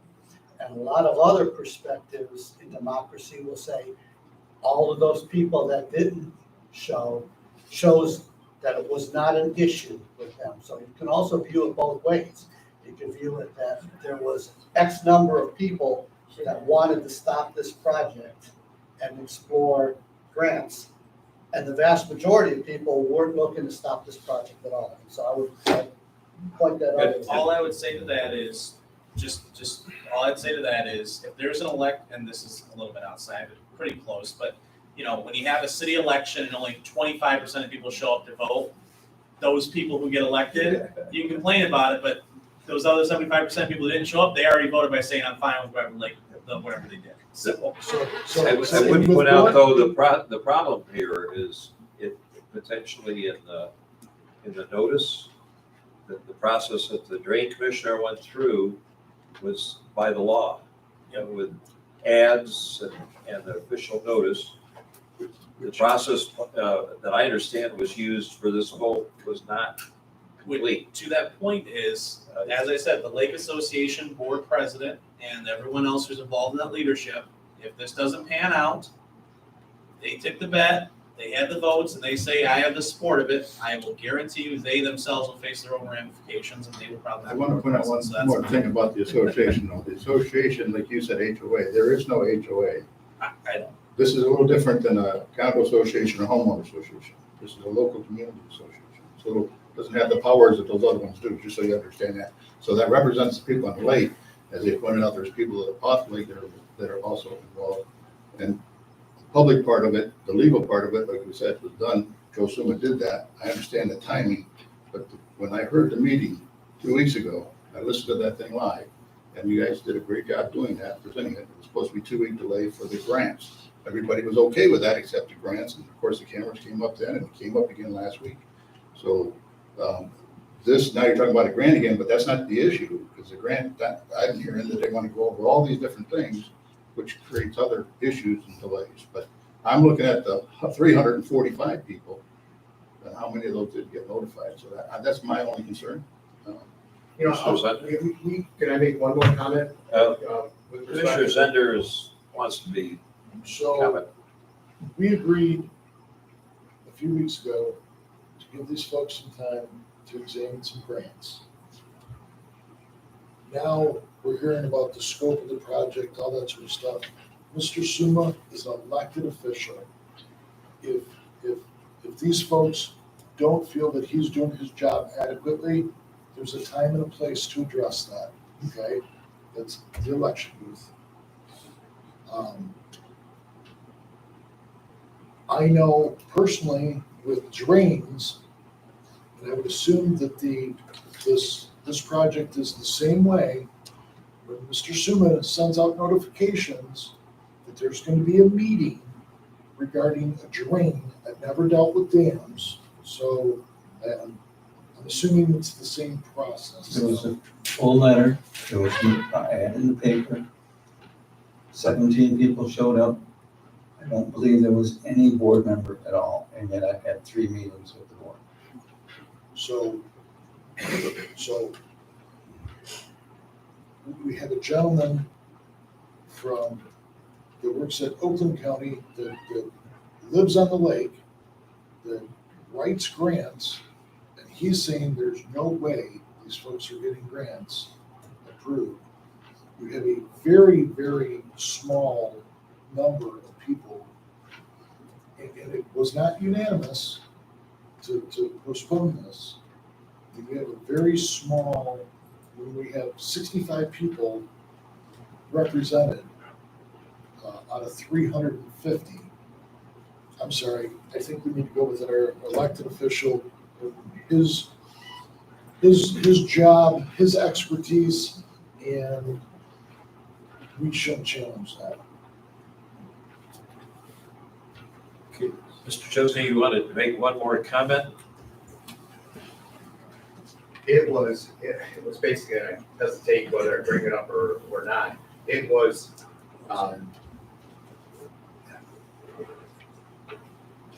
we were asked, the Lake Association Board was asked by the commissioners to bring it forward, okay, to bring the feedback forward. If you were asking me, and I happen to be a grant writer, okay, and I happen to be the one that found these grants, and I have been in close dialogue with them. There is a chance to get them. What was shocking to me was, is I agree. I think they're going to be a long shot, based off of the fact that in all the conversations leading up to this investigation after the September 1st was because the picture was painted that we were in imminent health and human safety issues. So all my conversations with the grant resources are based off of that category. They're going to rate it that way. So the inspection report does not show that to be the case. So I am going to admit there's going to be a challenge. In fact, during the ad hoc meeting, it was expressed there's going to be a challenge getting these grants based off of that's what created this cycle of, my gosh, is the scope of the program correct or not, based off of what the formal inspection called for, which then the grant writing. So I want to, when you make your final decision, to know that, it's going to be an uphill battle to get these grants.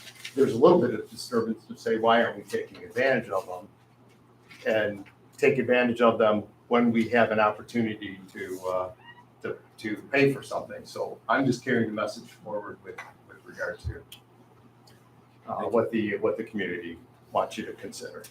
Thank you. Okay, right now, we have no motion on the floor. Is there anybody who wants to make a motion? It has to be brought to a motion so we decide what we're going to do. So I'm going to bring the motion forward. As I said, I've heard several times, this last meeting you guys had, the meeting before that you had here, and the hugest issue I had was those cameras. So my motion is, and Joel, I understand you have talked to council, we could do that, we could remove those from your agenda. We would like to be able to do, I'd make the motion with removing the cameras. That was a huge issue, which is about, I don't know, $10,000 to $18,000. Do you have the numbers on that, by the way, on what the cameras are? The camera package brings us down to 274, 500. Taking the cameras out. Taking the cameras out. So I would have a roll for it, and I have a capital cost. So my motion is going to be that we remove the cameras.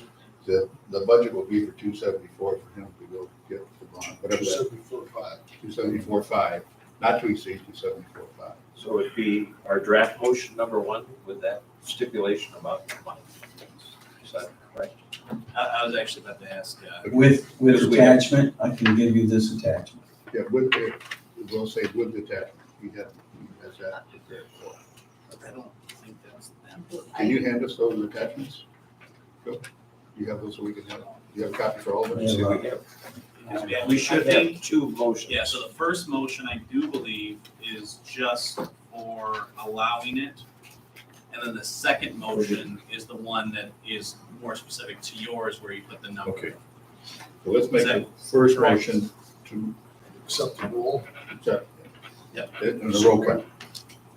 Yeah, so you're gonna move the first one for the roll count, and then you'll move the second one with the specific number later, correct? Different motion. I'm sorry, say that again. So right now, you're Two moving, motions. Right. yeah, you're moving 3A right now, correct? Assignment. Yeah. The draft motion Put on that, then we go to this one. is about the roll. Change, pull out the cameras. On the second. Okay. So I'll move both motions at this time. I'll bring, do we have to do them separately? We have to Yeah. accept. All right, so let's go ahead and move motion They're number. resolutions, you have to handle them separately. Okay, no problem. So let's, so I'll move, motion A. I just want to make a motion. As written. As written. Yeah, as written. We have a motion and support. Any discussion, further discussion? Quite a bit. So not really on the roll. All those in favor then, say aye. Roll call. Resolution. Resolution, sorry. Roll call. Commissioner Warren, Yes. Commissioner Miller, No. Commissioner Schneider, Yes. Commissioner Zender, Yes. Commissioner Jarvis. Yes. Commissioner Henning. Yes. Okay, on then to our second motion, And the second or motion. resolution. I move with the attachment of, it's handing out to us right now, to remove the cameras.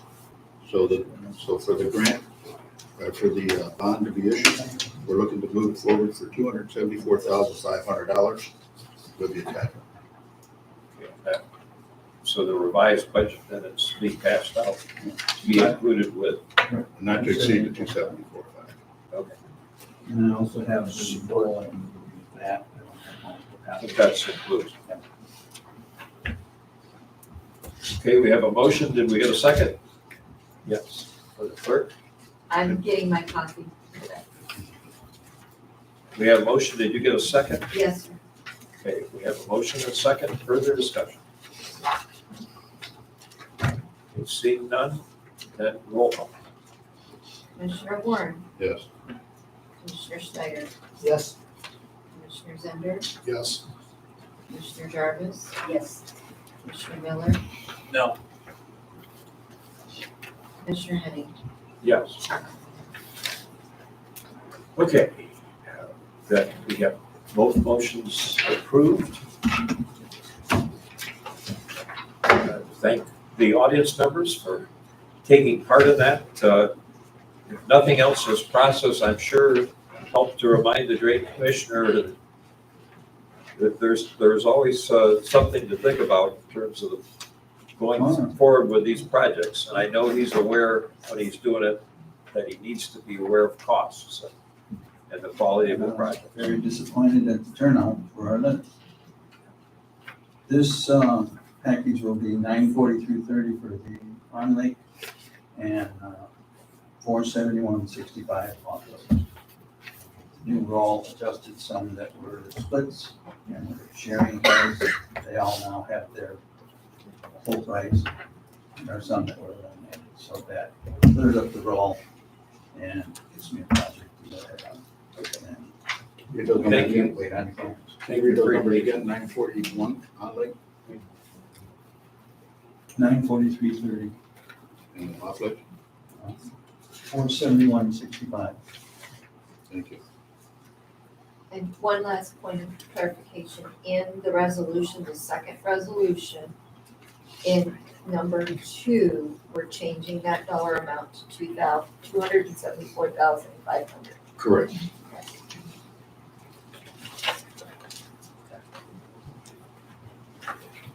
Okay, now, moving back to our agenda, we have several topics for the sheriff. We're going to be at least introduced. The first had to do with the ARPA funds, the vote. And I guess my only indication there was, or intent was to bring that up to make sure that people were aware of it. So I guess I have a couple of concerns with this. Okay. I would like to know what went wrong with it. I would like to know what went wrong with this. Because when it was brought to ARPA, first off, I asked the question about the availability of this vote. At that time. At that time. Which was when? They said that it was in stock. And as I recall this conversation, that was totally outfitted for that price. We had conversation about this. And for the vote to show up now, and now it's over budget, and it's not outfitted. So that would be an additional cost on top of the additional cost. Of the additional cost. So before we move forward with this, I would like some clarification from the sheriff as to explaining this, because I have a problem with it, the way it went down. So, from what I understand, Quentin, please correct me if I'm incorrect on this. I think part of the reason is the original quote, and you might be able to clear this up for me as well, didn't have the proper letterings on the side of the boat, was not included in the original quote. Decaling is separate. Thank you, yeah. Is that what this is, or is this something else? No, that's in addition. Decaling will be in addition to what's included here. Okay, so this was them going, trying to get the boat, and then all of a sudden coming back $1,000 more, and then also you say not outfitted as well. So this is just the boat in itself. So when they, this is the boat itself, from what I understand, and then we're expecting an outfitting charge and decaling? I understand to be decaling. So there's been an increase in price just on the base price from what it was quoted. So there's an increase there. And now there will be an increase in decaling because that wasn't a part of the original quote. As far as racking, sound, sirens, lights, that's something we'd have to look back into. I'm not 100% sure if that's what was included. So I would like to see this postponed until some of these questions can be answered. Sure. Because like I say, I remember asking very explicitly in that meeting about getting this because we've had so many problems getting other things, the timeline and that sort of stuff. And like I say, I was told, and it wasn't by Sheriff McKenna, it was one of the other officers, I don't remember who was in that meeting, but that this boat was in stock. And here it is, end of September, and it finally shows up and it's more money. Mm-hmm. So somebody needs just to explain that to me. We have to look at the minutes of that. And That we was on that to agenda, that- what was To included. that point, I was curious, just process-wise, trying to get this in my head. So you guys approved it at the 54,385 amount on March 24th, right? And we believe. And We both sides, guys. us guys, all of us. All of us. All of us. We all approved it on March 24th. There was one no And- vote, but yeah. Okay, we all approved it. It was approved by the board Mhm. on the 24th of March. The invoice, did the sheriff's department not put that invoice in quick enough and the price changed in between? Because that's where I'm getting kind of confused is if I get quoted for something at, 54,385, I expect to pay that unless I screw up and I don't go in and do it within a certain time limit. So is that what caused, like, we didn't turn in the quote quick enough for them to be able to come out? And they said, oh, well, you didn't turn in quick enough, so we have to charge you the new price, which is 1,500 plus. Yeah, I don't want to speculate on their procurement and how that happened. I think that's exactly what Commissioner Zender's asking about is what was the process that was taken and what happened. I think that's exactly what he's Okay, asking. I wasn't sure if you guys, if you knew that. In fairness, Sheriff, I should point out that he's not asking for ARPA to pick up those extra charges. He's trying to pick it up And out of his, I understand that, Commissioner Henning, but the problem I have, this is all taxpayer dollars, okay? This is their money.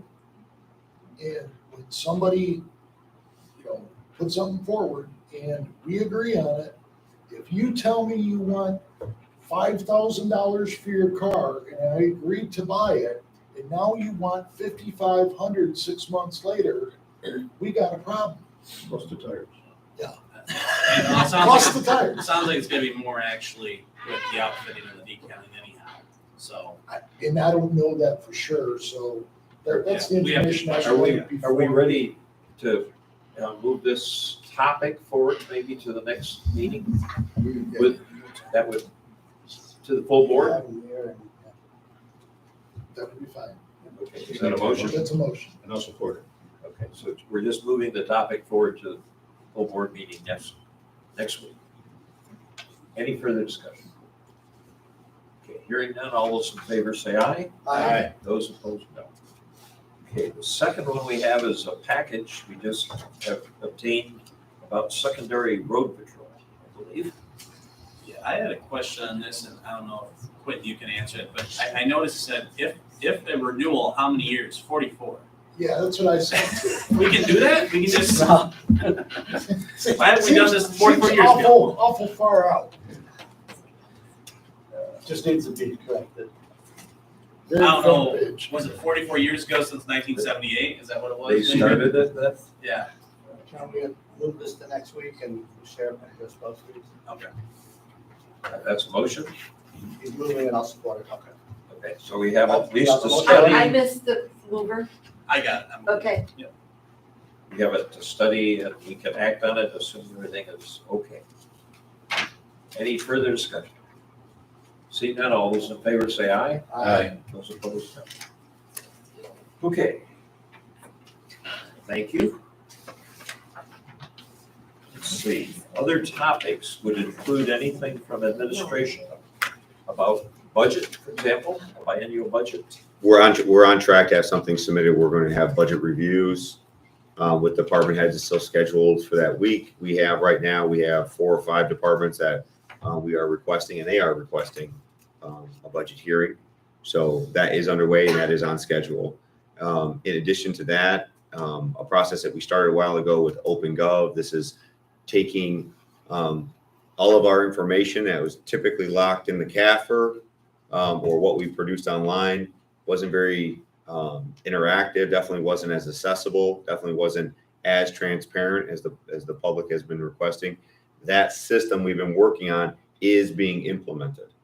Okay, the last thing that had to happen was we needed to take historical record from a decade plus and enter it into the system. That's manual entering. We didn't have the capability just to easily move it from one and just by a couple clicks, move it over. They had to manually enter. In addition to that, Michigan changed the chart of accounts. So entire numbers on the numbering system, and for those who don't know, that 12-number system is everything when it comes to government accounting, and those numbers changed across the board. So a complete update on how we account for and categorize our funds. So that's all taking place right now. The finance department is incredibly busy right now. And despite that fact, you guys are prepared to stay on track with the calendar. Next Thursday after our board meeting, we will be meeting upstairs for you to present what would be a draft budget prior to. Yes, everything is on track. In addition to that, we are finalizing and working through the final details of the wage study. We made a commitment to our team that this would be done in this calendar year, so we could have not only the new numbers, but adopted as part of the new budget. So we're just tweaking, and it all comes down to the nuances now that we're working through, but that will be done as well. So in other words, don't bother you guys this week as you get ready for next Thursday. I'm not. Yeah, right. We appreciate everybody's hard work this time. Thank you. It's really good. Next week, we're meeting in the old courthouse. October 6th, yes. Next Thursday meeting will be in the historical courthouse. There is a chance, just depending on the availability and the power of a hotspot, we may or may not have the ability to put it on YouTube. Those who would like to participate and be a part of that meeting, I highly suggest that you show up in person. And I think that's important to note. Do we have, as the board, we've got the week set for the hearings. Usually we try to pin it down. If we've got 6, I think you said 6 departments at one. Roughly. Are we gonna pin an extra day that we should mark on our calendar to have those hearings? Yeah, I'll circle back with Ms. Arnold and we'll have Ms. Clark go ahead and send out an announcement emails with the schedule so everybody's very well aware of what we need to do.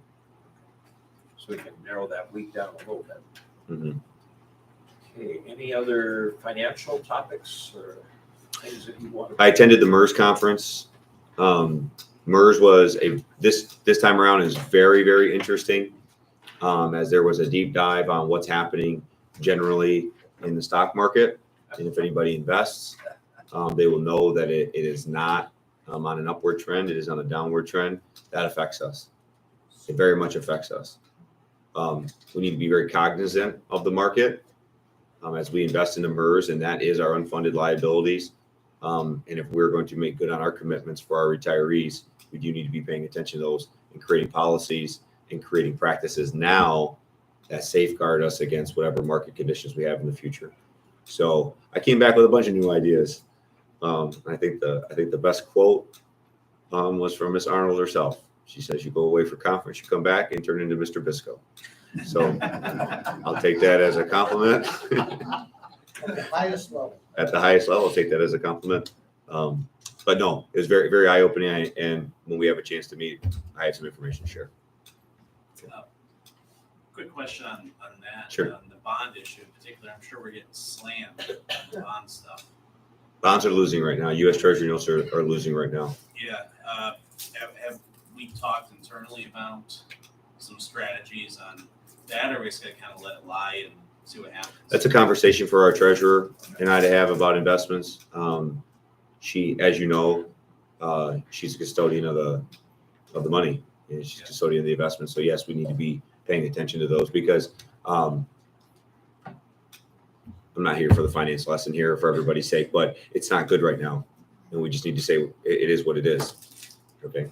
So thank you. I'll leave it at that.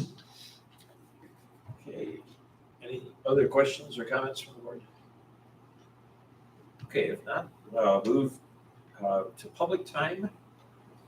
Any members of the public who would like to comment? I recognize.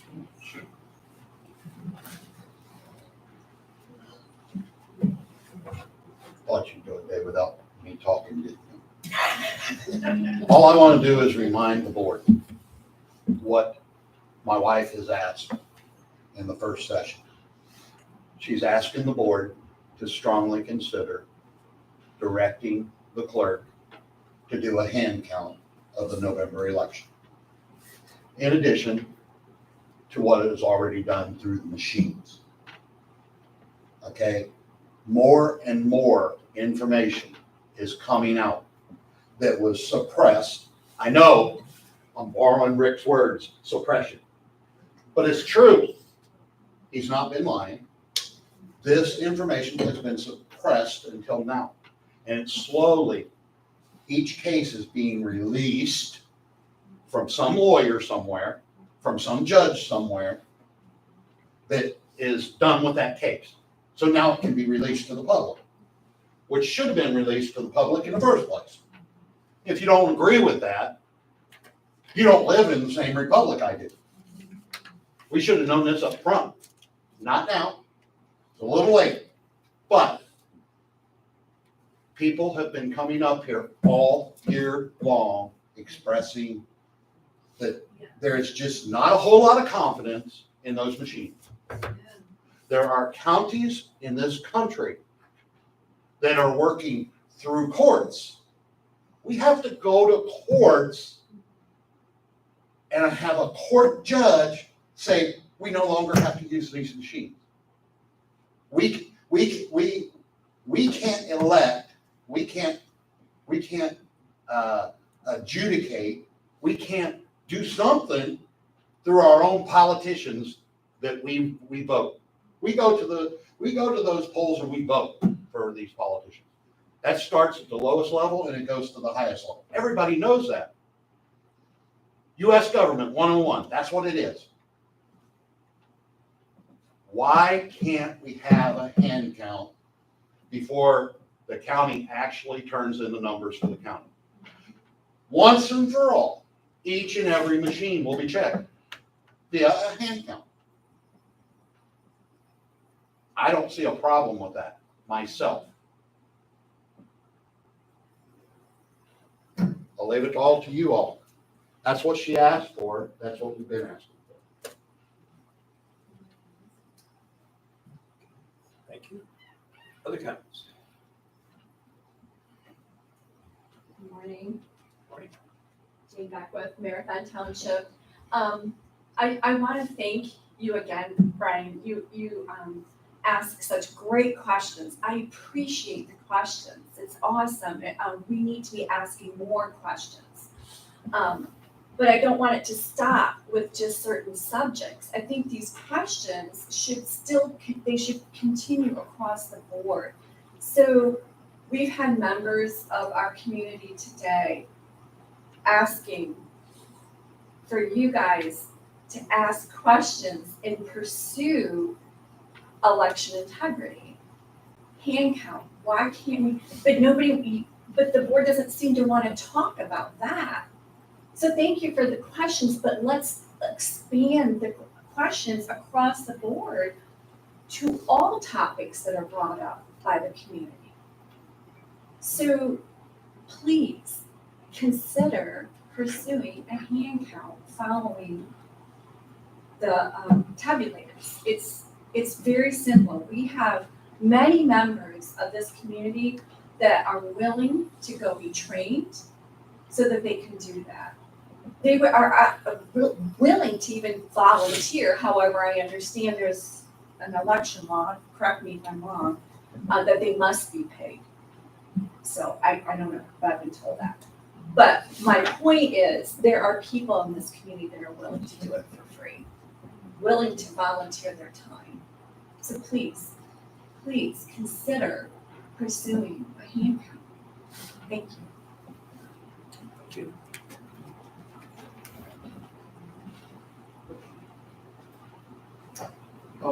The last few weeks, I've been addressing the broadband internet survey, and I'm encouraged to see some progress. I mean, folks have been receiving paper surveys, I believe, in the mail. At least I know I got one, so I'm encouraged to hear folks that I canvass or whatever, that some of them have actually completed the survey, although majority have heard about it, but haven't completed. I want to thank Commissioner Warren for backing me up at the Elba Township meeting when I addressed internet. But the main thing I want to talk about today is the ability to attend the Human Services Day last week that the Lapeer County what is it, collaborative, community collaborative, Ben Cummins group. It was a real good session there. You know, you're focusing on the specific needs in this county. You know, whether it's questions of homelessness or helping people who are disabled, community mental health. I mean, it's really eye-opening.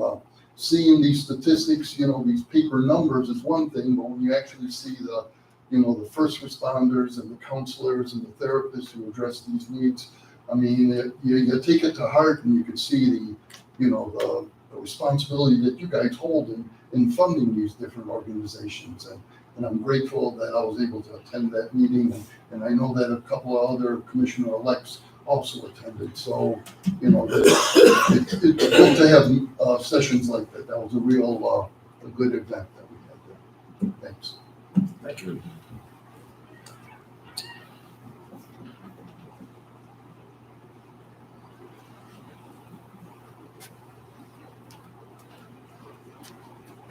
Making fun of me back there. It's not nice. Carol Wynn, Marathon Township. Just a couple of things. It's very interesting, the discussion about the sheriff's budget, of what comes out of the sheriff's budget compared to what comes out of all of those folks' budget. You know, they can probably all afford it, but it's more than that. It's about they're looking at, you know, I know at our house, I don't just spend money I spend money first on things we need. And I'm just like, it's just interesting that there's discussion about what comes out of the budget here, and it is taxpayers' money, but we should all be just as concerned about what comes out of their budget. And they did show up. And I think sometimes we need to be reminded of what the First Amendment says. Congress shall make no law respecting an establishment of religion or prohibiting the free exercise thereof, or abridging the freedom of speech, or of the press, or of the right of the people peaceably to assemble and to petition the government for a redress of grievances. And I personally, I have a problem with Joe being able to pick one company without getting at least 3 quotes. I have a problem with that. And I mean, we see that everywhere. If nobody comes to meetings, if nobody comes to our township meetings or whatever meetings, then things are just, decisions are made. We never know if there are 3 quotes. We have no idea, because a lot of times the information isn't even given. But I have a problem with that, even though it's been done forever and we pick the best company. Well, how do you know they're still the best company? You don't know that. There could be a wonderful new company. There could be a company that split off the old company. They could be doing a wonderful job. So I just really have a problem that he did not get 3 quotes on that. And the last thing is, I know that I've talked a lot about the situation out by us in Marathon Township with this getaway, but it's so funny, on the application it shows low impact. That's what this whole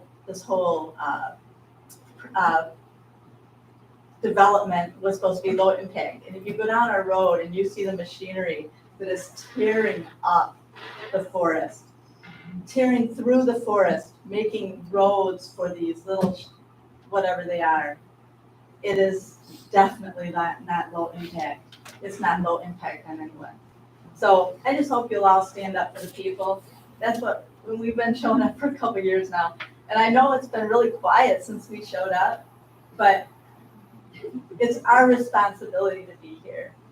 And I'm grateful that I have that opportunity to do so. So I know a lot of you are moving on, but Brian, you're stuck with us.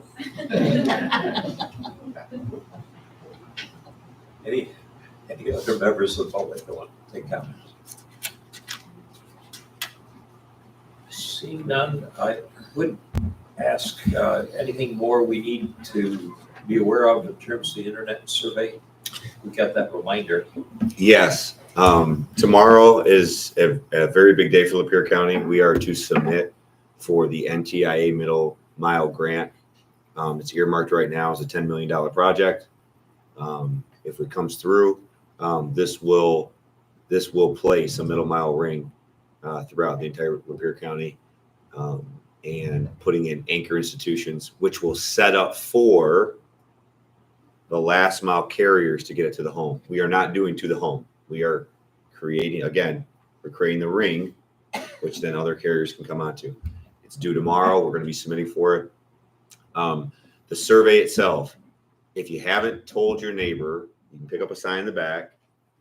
They're placed around town. We really do need to get the word out. They are using they're using federal maps to determine whether or not Lapeer County is served or unserved. And right now, they are calling us served. We are not. So the survey proves that. So whatever we need to continue to do to have the survey done is what we need to do. We need those data points. So we'll continue beating that drum now until really the end of the year, quite frankly, because Michigan has now been released their funds. We're competing for a federal fund. Michigan is receiving their money so we can start competing for our state funds. So the drumbeat has to continue, so we can be competitive. So you're saying people still can take the survey and it makes a difference? It makes a difference. 100%. It makes a difference. So there are additional signs back here if people. Take them. They're free. Please put them up in your yard. Don't use them for target practice. Okay. All right. With that comment, one more motion. We want to make one more mention that it's right on our agenda to bring to attention that next week, October 6th? Next week. That's next week. I thought it was next week, okay. I've got so much going on and I've gotten a lot of texts coming in right now. I want to make two comments. One, that, the other one, please, everybody, say your prayers. I personally have friends and family down in Florida, some of them missing. I don't want you to feel sorry for me. We have over 100 that they know of. People died. We don't know how much the count's going to be. But please say your prayers for those people down there. There's dire straits. It's probably the biggest storm we've seen in our history since over a century. So tell your loved ones you love them. Thank you. Motion to adjourn. Nope, don't we have to? No, we're still in September. Oh, okay, just want to make sure. All right. And for clarification, you only have to recess your full words. Okay, thank you. And Dial and Brian, if you guys, we have a personnel committee upstairs in 302. And I gotta be out of here by 11:30 because I have